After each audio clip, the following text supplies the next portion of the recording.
આજે જ્યારે મારી મોરબી મુલાકાત દરમિયાન અમારી ટીમે મને જાણ કરી કે સફાઈ કર્મી બહેનો અને સિક્યુરિટી બેન આઉટસોર્સિંગમાં છે, એમનું શોષણ થઈ રહ્યું છે આર્થિક રીતે, પગાર ધોરણથી માંડીને બોનસનું. એટલે એમણે અહીંયા આજે એકઠા થયા છે. હું આજે એમને મળવા આવ્યો હતો. બહુ ચોંકાવનારી વિગતો સામે આવી છે. પહેલાં મને ખબર છે, હું પત્રકાર હતો ત્યારે આઉટસોર્સિંગ એજન્સીઓ સામે લડ્યો હતો. એમાં નાકરાણી હોય, સોલંકી હોય, એવી 5 એજન્સીઓ હતી. અને એજન્સીઓ કઈ રીતે શોષણ કરે છે એનું આખું પર્દાફાશ મેં ત્યારે કરેલું. મને આ બધાની ખબર છે. હવે કંઈક એજન્સીઓ ચેન્જ થઈ છે. ચેન્જ થયા પછી એજન્સીઓમાં આમને કોઈ લાભો નથી મળતા, એમને નિયુક્તિપત્રો નથી મળતા. આઉટસોર્સિંગ કર્મચારીઓ મિનિમમ વેજીસ એને કેટલું મળવાપાત્ર છે અને શું લાભ મળવાપાત્ર છે એને લેટર આપવું જોઈએ, એપોઇન્ટમેન્ટ લેટર, એ મળતું નથી. તો આ બહેનોને ખબર જ નથી કે એમને કેટલો પગાર છે, ESI મળવા જોઈએ કે નહીં, PF કપાત થવું જોઈએ કે નહીં, આ કોઈ જ વસ્તુઓ, વીમો મળવો જોઈએ કે નહીં, એ કોઈને ખબર નથી. આઉટસોર્સિંગ એજન્સીઓ પોતે ઉપરથી પગાર વધારે લે છે. આરોગ્ય અધિકારીઓ, આરોગ્ય મંત્રી, મારે આરોગ્ય મંત્રીને પણ કહેવું છે કે મને તમે પણ આમાં હપ્તા લેતા હોય એવું સ્પષ્ટપણે મને શંકા છે. જો આરોગ્ય મંત્રી હપ્તા ન લેતા હોય, આરોગ્ય અધિકારીઓ જો હપ્તા ન લેતા હોય અને આઉટસોર્સિંગ એજન્સીઓના સંચાલકો જો રાજા હરિશ્ચંદ્ર હોય તો અમને પૂરતો પગાર મળવો જોઈએ. કેમ નથી મળતો? અને ન માત્ર મોરબીનો સવાલ છે, તમામ જિલ્લાઓમાં આઉટસોર્સિંગ સફાઈ કર્મી હોય, સિક્યુરિટી હોય, નર્સિંગ સ્ટાફ હોય. નર્સિંગ સ્ટાફમાં પણ બહુ બધો પગારમાં ગાપલા છે, બહુ બધા પગારમાં ગાપલા છે. અને મને એ નથી સમજાતું કે એવી એજન્સીઓ કે જે મિલીભગત ધરાવે છે ભાજપના નેતાઓ સાથે, એ એજન્સીઓને કેટલું મળવાપાત્ર છે.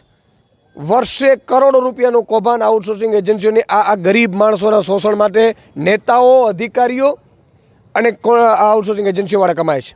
એટલે આજે હું વિનંતી કરું છું આરોગ્ય મંત્રીને કે જો તમે સાચા હો તો આઉટસોર્સિંગ એજન્સીઓ પાસેથી ડિટેલ મંગાવી એમને કેટલું મળવાપાત્ર છે કમિશન, એ કેટલું લે છે, કેટલું પગાર આપે છે, કેટલા લાભો આપે છે, એની તપાસણી કરવામાં આવે. નહીં તો આગામી સમયમાં આખા તમામે 33 જિલ્લાઓમાં દરેક આઉટસોર્સિંગ કર્મચારીઓ સાથે આમ આદમી પાર્ટીના એક કાર્યકર્તા એની સાથે મળી સંગઠન તૈયાર કરી હું પોતે મુખ્યમંત્રીને રજૂઆત કરીને, જો મુખ્યમંત્રી નહીં સાંભળે તો 1 લાખ આઉટસોર્સિંગ કર્મચારીઓ જો એકઠા થશે તો ગાંધીનગરનો ઘેરાવ કરવાનું પણ ચૂકીશું નહીં. આમને કાયમી ધોરણે, ભલે 6 મહિના લાગે આ પરિસ્થિતિને નિવારણ લાવવા માટે, પરંતુ આઉટસોર્સિંગ કર્મચારીઓને કાયમી ધોરણે મળવાપાત્ર લાભો મળે. બીજું મારે કહેવું છે સુપ્રિન્ટેન્ડન્ટને, દરેક હોસ્પિટલના સુપ્રિન્ટેન્ડન્ટને મારે કહેવું છે કે તમારી જવાબદારી છે તમારા સ્ટાફને, ભલે આઉટસોર્સિંગનો હોય, એમને પણ બાળક છે, એ પણ ઈશ્વરના સંતાનો છે. તમે આઉટસોર્સિંગ એજન્સીઓને ધમકાવી નથી શકતા.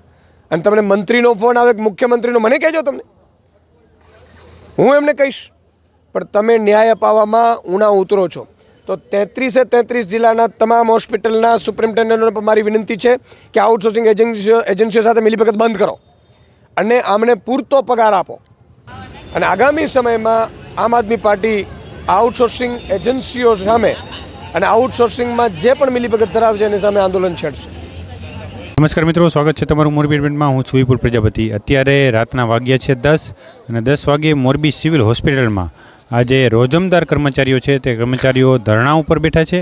શેના માટે ધરણા ઉપર બેઠા છે, શું કાંઈ છે તેના વિશેની પણ માહિતી આપણે મેળવીશું. આ સિવિલ હોસ્પિટલ છે. સિવિલ હોસ્પિટલની સામે જ આ રોજમદાર કર્મચારીઓ જે છે તે ધરણા ઉપર બેઠા છે. કેટલા કર્મચારીઓ છે, શું કાંઈ છે તેના વિશેની વાતચીત કરીશું. બેન, તમે આજે આ ધરણા ઉપર બેઠા છે, શેના માટે ધરણા ઉપર બેઠા, શું માંગ છે? અમારે હક રજા માટે અમે બેઠા છે. અમારી 48 દિવસની થાય છે તો અમને છે ને 24 દિવસની રજાનું આપે તો અમારે કેવી રીતે કરવું? અને અમારે 12 મહિનાને 48 દિવસ થાય, બરાબર, અને અમને પગાર સ્લીપ નથી આપતા તો અમને PF અમારે કેવી રીતે જોવું? આ અમારો પ્રશ્ન છે કે અમને અમારો હક રજા જોઈશે, અમારે બીજું કાંઈ જોતું નથી. અમે 150 જેવા છે. 150થી ઉપર હોય તો અમને કાંઈ કહેવાય નહીં. અત્યારે તમે જોઈ રહ્યા છો કે આપના ગુજરાત પ્રદેશના નેતા જે ઈસુદાનભાઈ ગઢવી છે સહિતના નેતાઓ જે છે અત્યારે આ લોકોની મુલાકાત માટે આવ્યા છે. પંકજભાઈ રાણસરિયા છે સહિતના લોકો પણ અત્યારે અહીંયા જોડાયા છે.